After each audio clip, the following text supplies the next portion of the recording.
La prison civile de Nouna, libérée de tous ses pensionnaires sous l'impulsion d'un commando de groupe terroriste qui a fait sauter les verrous du système sécuritaire bien précaire d'une prison qui comptait parmi ses locataires de présumés terroristes. Ils ont fait parler leur puissance de feu sur la prison et la garde a dû se sauver.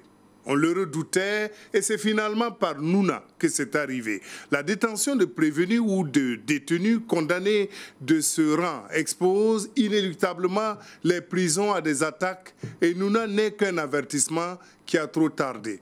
La gendarmerie nationale avait pourtant alerté les autorités judiciaires sous Rochma Christian Kaboré sur la nécessité de renforcer la prison de haute sécurité de Ouagadougou, trop lourde pour être aux mains des seuls gardes de sécurité pénitentiaire.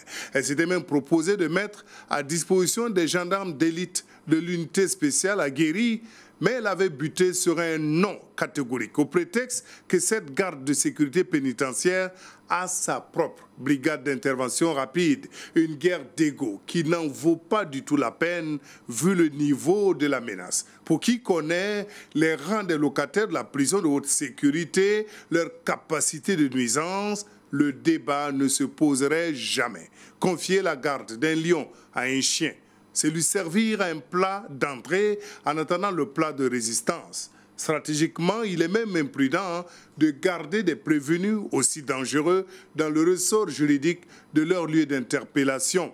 Il est conseillé de les faire tourner pour ne pas les garder au même endroit et on tombe de nu quand des détenus témoignent dans les journaux qu'il est même possible d'appeler avec des téléphones des gardes moyennant du cash à partir de la prison. Il est sans doute aussi temps de séparer les présumés terroristes des autres détenus parce qu'on imagine un peu les sueurs froides des pensionnaires de la prison de Nouna durant l'attaque. Le pire pouvait arriver à chacun et peu importe si tu y séjournais pour un délit mineur ou majeur, un crime ou pour fait de terrorisme. Nouna n'est donc qu'un avertissement qui doit appeler à un redéploiement du dispositif sécuritaire autour des prisons.